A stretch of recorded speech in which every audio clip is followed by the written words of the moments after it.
Renungan Minggu ke-11 masa biasa 13 Juni 2021. Renungan ini saya beri judul Kuasa Kasih. Dalam nama Bapa dan Putera dan Roh Kudus. Amin. Salam sehat saudara-saudaraku terkasih dimanapun Anda berada, berkah dalam, selamat pagi. Saudara-saudariku terkasih, Allah begitu mencintai manusia, maka sebelum menciptakan manusia, Allah telah menyiapkan segala sesuatunya bagi manusia, ya sandang, ya papan, ya pangan, dan sebagainya. Semuanya bahan mentah yang harus diolah oleh manusia. Nah, ketika manusia diciptakan, dia diberi kuasa terhadap semua ciptaan yang sudah dihamparkan Tuhan di hadapannya. Kuasa yang diberikan oleh Allah itu adalah kuasa kasih, dengan harapan agar pelaksanaan kuasa itu dalam diri manusia juga kuasa kasih. Itu berarti menjaga, mengelola, melestarikan, dan memperkembangkannya. Itu anugerah Tuhan yang harus diterima dengan gembira, namun penuh tanggung jawab. Dalam mengelola semuanya itu, kita harus menyadari bahwa itu semua adalah milik Tuhan yang diserahkan kepada kita untuk kita manfaatkan dengan sebaik-baiknya untuk kepentingan hidup bersama, agar semakin layak hidup. Dari bahan-bahan yang sudah ada, kita membuat atau menciptakan yang baru berbekalkan keterampilan yang kita miliki, entah keterampilan alami ataupun keterampilan karena belajar. Namun tidak jarang kita lupa. Kadang kita menganggap itu semua milik kita, sehingga kita menguasainya dengan sewenang-wenang dan semena-mena. Coba hutan digunduli, sungai dijadikan tempat sampah, dicemari dengan limbah pabrik ataupun sisa-sisa makanan dari rumah-rumah atau dari resto, yang ujung-ujungnya menyebabkan banjir atau kota menjadi kumuh. Bau tak sedap mewarnai situasi kota maupun kampung-kampung.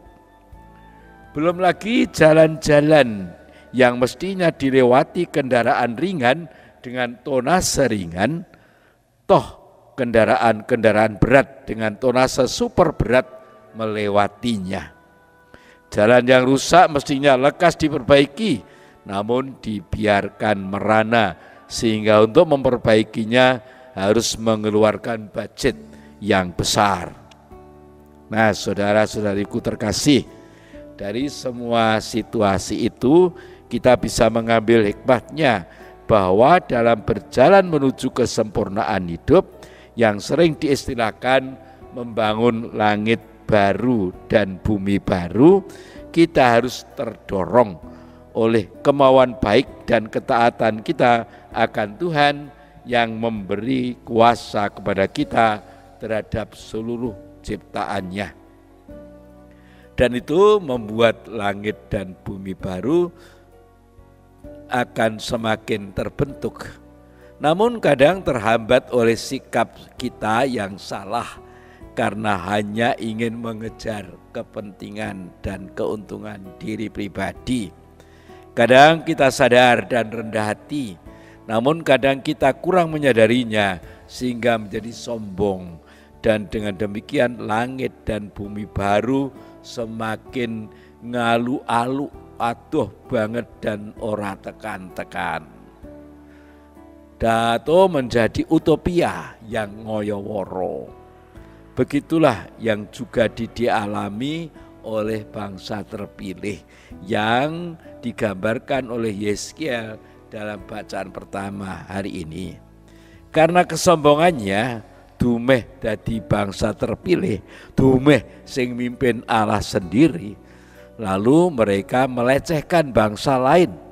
Bahkan antar mereka sendiri yang hidup di selatan yang dekat bait Allah merasa lebih suci dibanding dengan yang di utara yang lebih bebas dan terbuka dalam melaksanakan hidup keagamaannya. Dalam situasi seperti itu, iman akan Tuhan menjadi rapuh. Mereka terlena oleh statusnya, dan musuh yang sudah mengendap-endap dan mengintip mulai menyerang mereka, dan tumbanglah pohon raksasa itu, yaitu bangsa terpilih yang jaya. Mereka menjadi orang buangan dan jauh dari bait Allah, jauh dari Tuhan. Namun syukurlah saudara-saudariku terkasih, dalam situasi seperti itu Allah tidak tinggal diam. Gusti pancen ora sareh.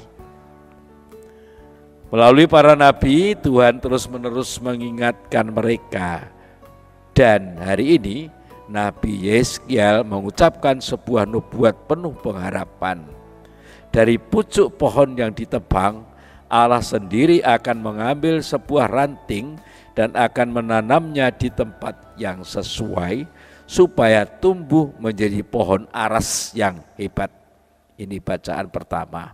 Memang Allah akan melaksanakan hal itu, tetapi dengan sebuah sisa umat yang hidup sederhana dan rendah hati. Mereka akan dituntun menuju tanah terjanji melalui padang gurun selama 40 tahun. Ujian dan hiburan silih berganti mereka alami. Setia dan tidak setia silih berganti mewarnai hidup mereka. Dan akhirnya hanya orang yang setialah yang sampai di tanah terjanji. Itulah yang disebut sisa-sisa Israel. Itulah makna dari pucuk pohon yang ditebang yang dinubuatkan oleh Nabi. Jadi sisa itu bukan berarti turaan, melainkan orang yang tahan uji dan setia sampai akhir. Saudara-saudariku terkasih, dalam suratnya yang kedua kepada jemaat di Korintus dalam bacaan kedua hari ini, Paulus pun menggambarkan bahwa orang Kristen mengalami di bumi semacam pembuangan. Ya, kita jadi orang buangan jauh dari Tuhan. Ini sekedar catatan saja. Ketika saya masih kanak-kanak, saya mengalami ada doa yang antara lain berbunyi, Kawula sedaya tiang bucalan, kami semua orang buangan.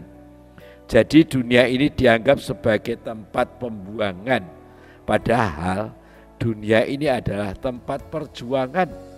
Dan itulah kenyataannya juga pada zaman bangsa terpilih dulu mestinya. Dengan berkata demikian, Paulus membayangkan kehidupan orang-orang Yahudi di perantauan yang jauh dari bait Allah di Yerusalem. Setiap orang Kristen berada dalam keadaan serupa. Mereka pun jauh dari bait Allahnya yang baru, yaitu dari Yesus Kristus yang mulia. Maka Paulus berharap bahwa ia akan dapat berdiam di dekat Tuhan. Tetapi supaya pengharapan ini terwujud, Paulus harus melewati kematian. Dan Paulus juga harus menyadari bahwa selama hidup ini ia wajib mencari perkenanan Tuhan pada setiap saat. Nah, saudara-saudariku terkasih, mencari perkenanan Tuhan setiap saat itulah yang harus terus kita perjuangkan dalam hidup kita sehari-hari. Bekal yang mesti kita miliki adalah iman, yang artinya penyerahan diri sepenuhnya kepada Tuhan. Dalam bahasa Jawa, pasrah bongkoan, itu artinya monggo Gusti, aku ini mau diapain sumonggo. Dengan penyerahan diri secara total itu, kita justru akan menjadi orang yang merdeka. Begitukah? Ya, Dari satu sisi kita memang pasrah bongkoan. Namun dari sisi lain Tuhan memberikan kebebasan kepada kita untuk obah dan ngobahke. Seperti digambarkan dalam perumpamaan Injil suci hari ini. Benih ditabur di tanah. Ini gambaran diserahkan kepada tanah dan kepada Gusti Allah yang nantinya akan mengatur tumbuh kembangnya benih itu.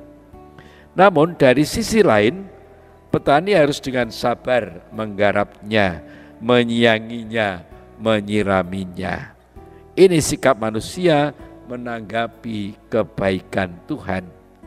Yesus telah memproklamirkan kerajaan Allah. Namun kian hari, kian sering amanatnya tidak dipahami orang Yahudi.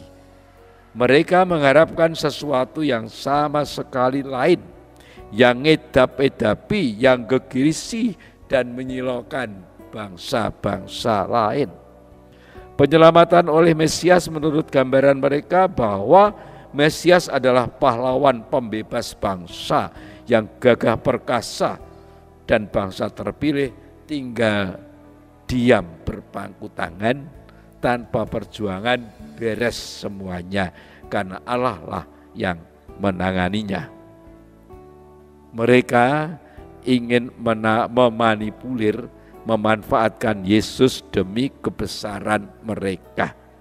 Maka justru pada saat semacam ini, Yesus menggambarkan ciri-ciri karya kemesiasannya. Perumpamaan tentang tumbuhnya benih tanaman menegaskan lambatnya pertumbuhan kerajaan Allah. Ibarat benih yang secara misterius berkembang di dalam tanah, tanda tanpa diketahui orang, demikian pun kerajaan Allah tumbuh dalam kesunyian Allah dan tanpa gejala-gejala yang menyolok.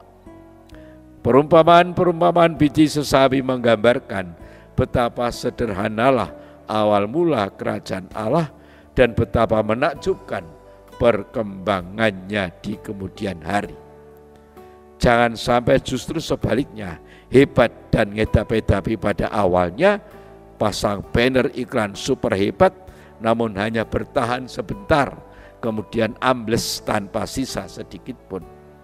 Seperti mercon yang red, selesai. Atau meminjam ungkapan Jawa, obor-obor belarak. Belarak adalah daun kelapa yang kering. Ketika disulut api hebat, hebat sekali nyalanya. Namun hanya bertahan sejenak lalu habis. Saudara-saudariku terkasih, dunia adalah tempat kita berjuang menanggapi kasih Tuhan, berbekalkan iman yang ejawantah dalam berbagai karya nyata selaras dengan panggilan kita masing-masing yang semuanya demi kepentingan bersama. Untuk itu kita harus siap sedia keluar dari diri sendiri, dari zona aman masuk pada zona penuh tantangan, namun juga penuh kesempatan. Ingat, hanya berpangku tangan akan membuat kita mati perlahan. Sebaliknya, bekerja keras sesuai kapasitas akan membuat kita mampu meretas batas, menjadi manusia bebas di hadapan Sang teratas. Maka mengakhiri renungan ini, saya mengajak untuk mencermati kata-kata Paulus dalam suratnya kepada jemaat Filipi. Bagiku hidup adalah Kristus dan mati adalah keuntungan. Tetapi jika aku harus hidup di dunia ini, itu bagiku bekerja memberi buah. Jadi mana yang harus kupilih? Aku tidak tahu. Aku didesak dari dua belah pihak. Aku ingin pergi dan diam bersama-sama dengan Kristus. Itu memang jauh lebih baik. Tetapi lebih perlu untuk tinggal di dunia ini karena kamu. Dan dalam keyakinan ini tahulah aku akan tinggal dan akan bersama-sama lagi dengan kamu sekalian supaya kamu makin maju dan bersukacita dalam iman, sehingga kemegahan-Mu dalam Kristus Yesus makin bertambah karena aku apabila aku kembali kepadamu. Filipi 1 ayat 21 sampai dengan 26. Tuhan bersamamu dan bersama rohmu. Semoga saudara sekalian diberkati oleh Allah yang Maha Kuasa, Bapa dan Putera dan Roh Kudus. Amin. Salam sehat selalu saudara-saudariku terkasih. Selamat pagi, berkah dalam. Amin. Terima kasih. Bayat 13 Juni 2021. Romo Yakobus Winarto PR, Romo Paroki Santa Maria Ratu, Bayat. Amin. Sungguh